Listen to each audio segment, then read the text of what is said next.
Hey folks, this is Kalani. We had another pass of changes on 7.1.5 PTR, so we're going to discuss what changes happened and what that really means for us, and then look at what we'll be playing if this is our final version. I'm sure it's not the final version, but this is what we've got to work with.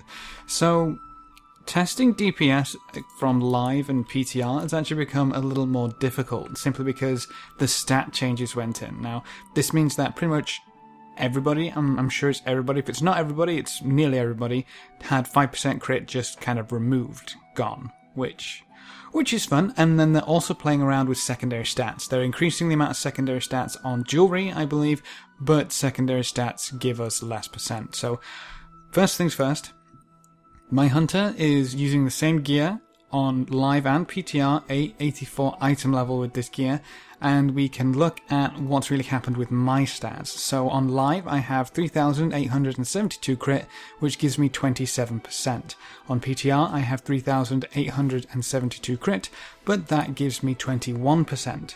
Which is the 5% loss and then another 1% on top of that. On live, I have 4,229 haste. On the PTR, I have 4,481.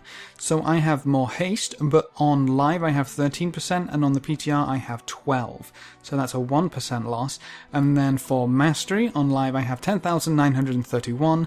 On PTR, I actually have 600 more at 11,561, but I lose 2% mastery. And then versatility pretty much remains the same. I gain a little bit more versatility and I gain 0.06% versatility, so at least something's gone up there. But you can see that secondary stats have been changed around, and that basically means that everybody across the board, even if they don't have any PTR changes, will be doing less DPS. So the main changes that we have to work with are Sidewinders now applies vulnerable again, but we're still not going to use it. I'll get to that in a little while. Aimed shot got a huge buff, marked shot got a decent buff, and then we also have a change to piercing shot where its damage was reduced, but it now benefits from vulnerable, allowing you to get about 4 million crits, probably higher if you do it with true shot, which is pretty cool, but that means you have to spend 100 focus on it while in the last second of vulnerable, meaning you have to pull a lot of focus and wait a little while there. Now, all of these changes altogether have done a few things. You can still play with Sidewinders, but it's a little shaky because you have not great focus regen with a pretty hefty cooldown. So we have Sidewinders here with a 10-second recharge. We can use 2 of them, so at the start that's fine, but after that we have focus generation limited to 10 seconds, and then it's only a little bit, it's only the 40 or 35, whichever it is. I can't remember if that's a tooltip bug.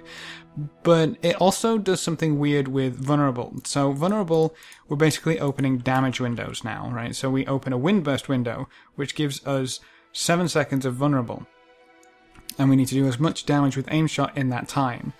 That's fine and dandy, except if we take Sidewinders, we're then opening another vulnerable window, and if we ever need to use Sidewinders to get focus back to try and aim shot during a window, it refreshes the window. So if we wind burst and then we want to double aim shot, that's kind of cheating because we got lock and load, but if we wanted to then have some more focus, we'd have to Sidewinders, and vulnerable's reset, which is a problem because we don't get the higher damage towards the end of vulnerable.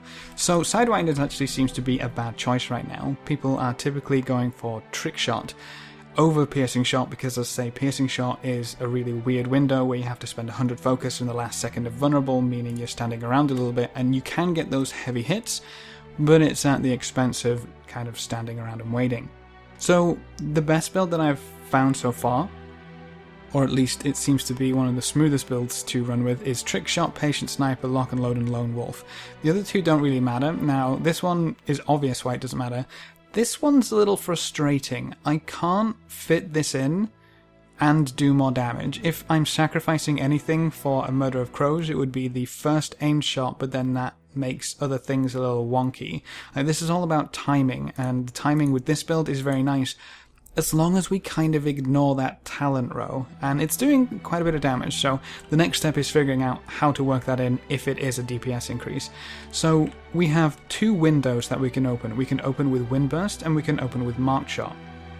These are going to be different because Windburst has travel time and Mark Shot does not. Mark Shot instantly applies vulnerable, Windburst applies vulnerable at a little bit of a delay. So what we want to start with is Windburst, and Windburst is our preferable one, and our damage rotation with Arcane Shot, Windburst, and Aim Shot is essentially going to be open the damage window, aimed shot, then we fill with an Arcane Shot, and then 2 aim shots after that.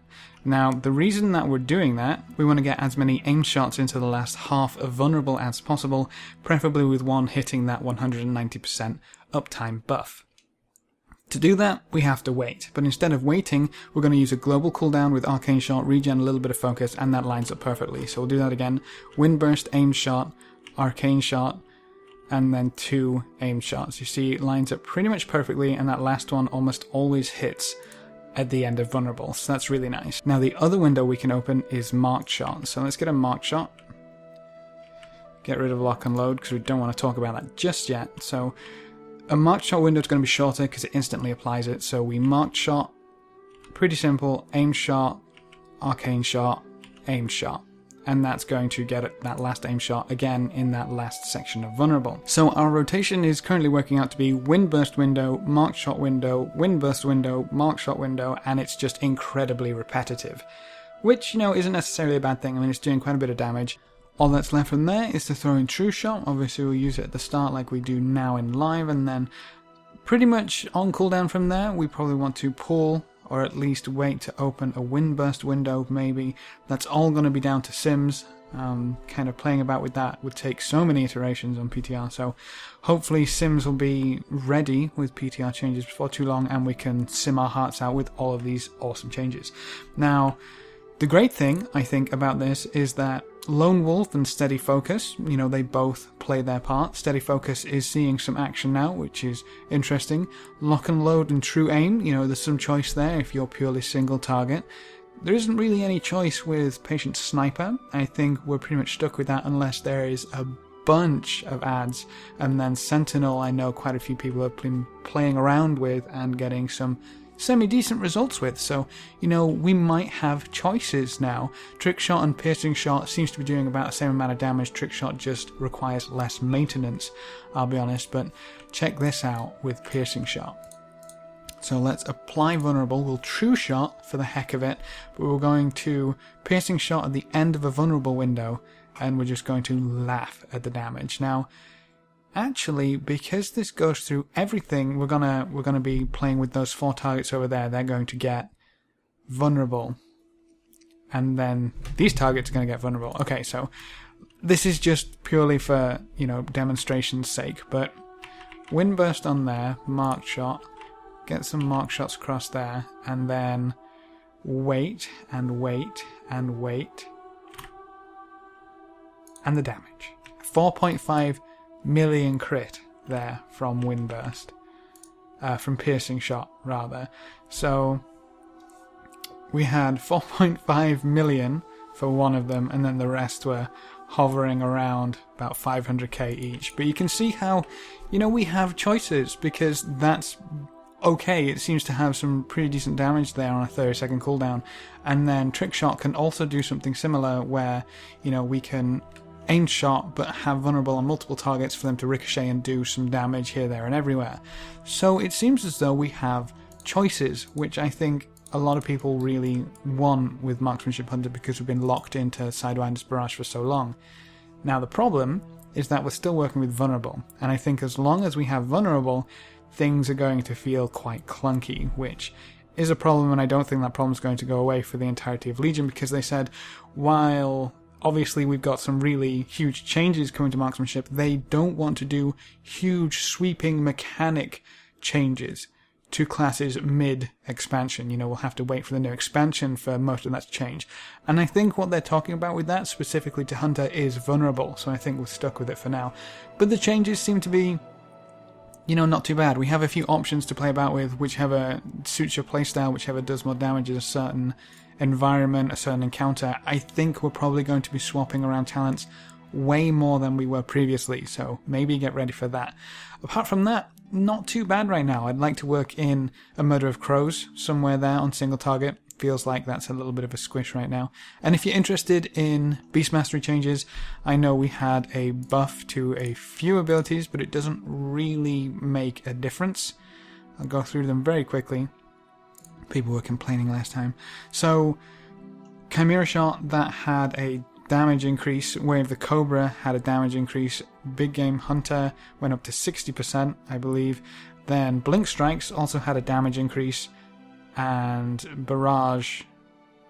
No, I don't think so. But Blink Strikes had a damage increase, and so did the others. And it doesn't really change much because they're still not doing enough damage to warrant changing from the typical talent setup. And then Survival is kind of still being laughed at, except they know Waylay is bad, and they're working on a way to change it. That's all we really know for Survival, sadly. And that's what we've got for 7.1.5 so far. I'm kind of excited at this point. I mean, for me, a lot of it is damage, so that might be the key. That's probably the entirety of it, actually. We seem to be doing an okay amount of damage, and as long as we stay relevant, I'll be perfectly happy no matter what we have to do to get there. I mean, hopefully it's not going to be clunkier than what we have right now, but hey, who knows? That nice little rotation of Windburst windows and Markshot windows has some elegance to it. So, if this goes live, maybe not too many worries, but I'm sure we'll get more changes to talk about before too long. So, that's it for this video. If you have any questions or queries, please leave them in the comment section below, and I'll get back to you as soon as possible. Remember to leave a like just below the video before you leave. If you want to see more, make sure to subscribe. But apart from that, thanks for watching folks, good luck and have fun, and as always, I will see you next time.